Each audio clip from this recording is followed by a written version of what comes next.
Dapur kamu. Diam.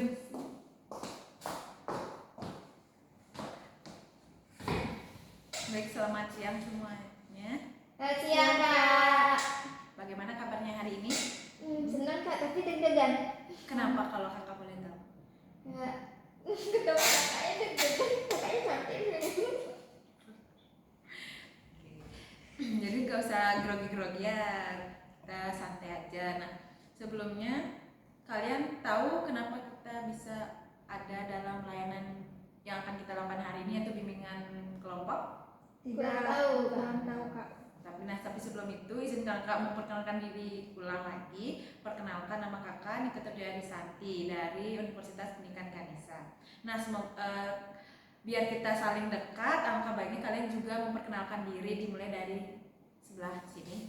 Perkenalkan, nama saya Nimade Yuni Krisna Dewi, bisa dipanggil Yuni.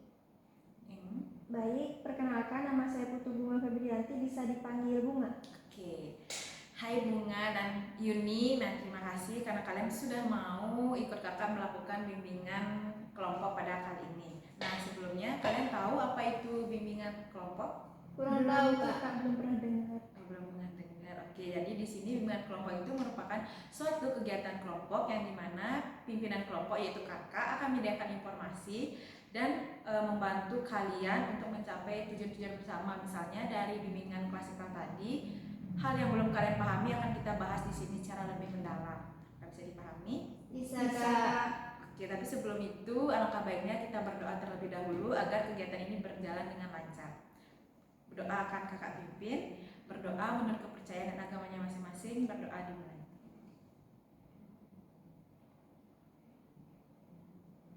Berdoa selesai. Oke, apakah kalian sudah siap? Sudah, Kak. Baik, kita mulai saja. Nah, dari materi bimbingan klasikal tadi, hal apa sih yang belum kalian pahami? Mungkin dari pengertiannya, Kak. Dari pengertian prokrastinasi. Ya. Oke. Kalau menurut Bunga dan terlebih dahulu, prokrastinasi itu apa sih? Kalau menurut saya, Kak, prokrastinasi akademik itu kayak mungkin kebiasaan kita menunda tugas di sekolah. Oke, kalau dari Yuni? Kalau dari ini mungkin ingin menambahkan selain menunda tugas kayak apa namanya tuh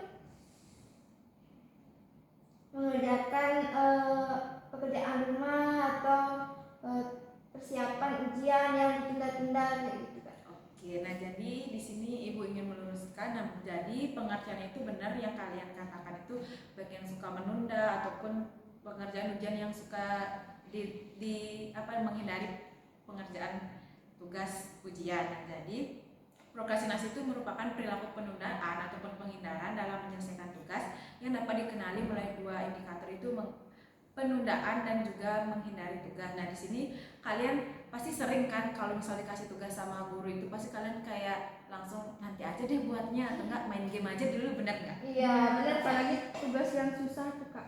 Oke. Nah, di sini juga sudah bisa dilihat bahwa kalian itu memiliki gejala prokrastinasi ya. Nah, selanjutnya apa sih yang belum kalian pahami selain pengertian? Kalau dari saya mungkin dampak-dampaknya, Kak. Oh, dampak dari prokrastinasi ya. Kalau menurut Yuni, dampak apa sih yang bisa diberikan kalau seseorang itu melakukan prokrastinasi?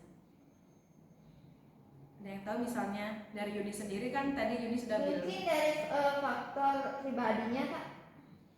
Bisa. Misalnya seperti apa? Kayak cemas atau? Kalau contohnya itu kayak setiap ada pelajaran, kayak contohnya matematika, cemas kadang-kadang seperti itu, Kak. Oke, kalau dari Bunga sendiri? Kalau menurut saya dampak dari prokrastinasi itu mungkin bisa ngaruh ke nilai kita yang kurang bagus, nggak sih, Kak? Oke, terima kasih karena kalian sudah menjelaskan. Jadi di sini itu dampak yang bisa kalian terima ketika melakukan prokrastinasi itu ada banyak, seperti dari ranah afektif, yaitu ranah yang mencakup perasaan gelisah, cemas, takut, menyesal, stres, bahkan bisa munculnya perasaan emosi yang tidak stabil, panik hingga perasaan sedih gitu kan.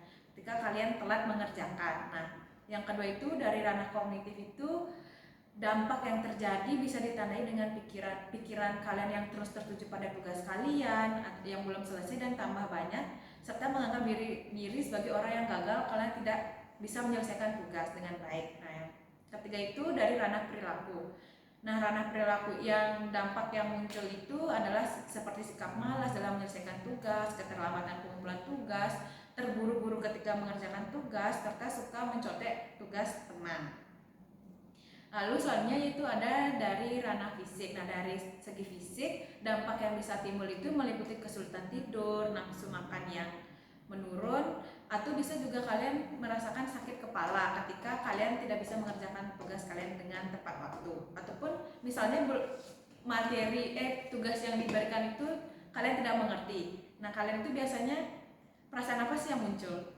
Dan misalnya kayak sakit kepala gitu atau kelelahan dan sebagainya. Deg-degan sih Kak. Deg-degan. Kalau Bunga? Lebih ke takut sih Kak.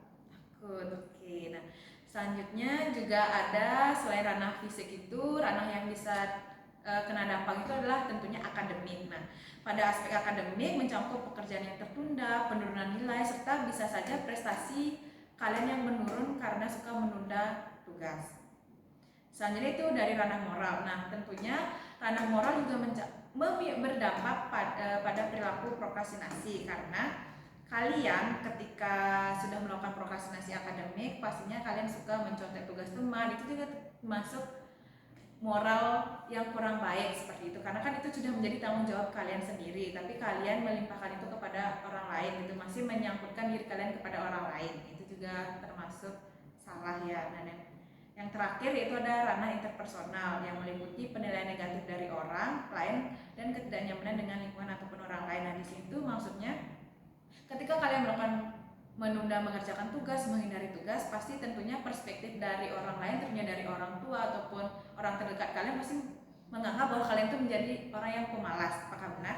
Benar. Nah, itu juga termasuk itu juga memiliki dampak pada ranah interpersonal. Nah, dari sini apakah ada lagi yang ingin ditanyakan? Mungkin ini mau nanya mengenai aspek-aspek Prokrastinasi akademiknya. Kalau dari Yuni sendiri dulu, aspek apa saja sih yang terkait dalam prokrastinasi akademik? Yang tahu itu aspek emosional, dari faktor emosional kayak rasa cemas atau takut gagal dan seringkali menyebabkan individu menunda tugas gitu yang tadi sampaikan. Situ persepsi waktu. Kalau dari Bunga? Kalau dari saya mungkin aspeknya kayak motivasi yang rendah seperti itu, kurangnya motivasi untuk memulai atau menyelesaikan tugas sekolah. Oke, benar ya yang kalian katakan berdua, aspek prokrastinasi juga mencakup waktu ataupun yang dikatakan Bunga tadi.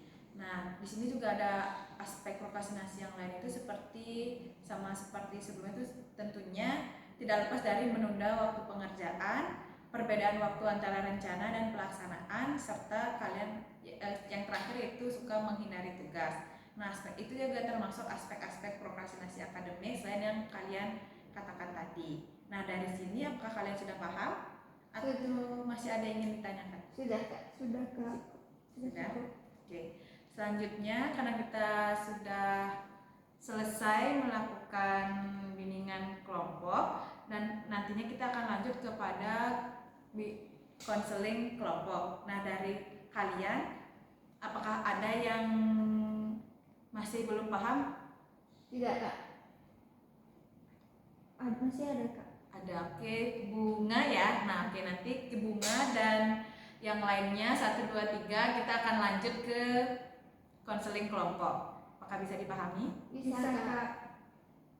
Oke, untuk selanjutnya karena tadi kita tutup kita buka dengan doa, sekarang kita tutup juga dengan doa. Berdoa menurut kepercayaan dan agamanya masing-masing, berdoa dimulai.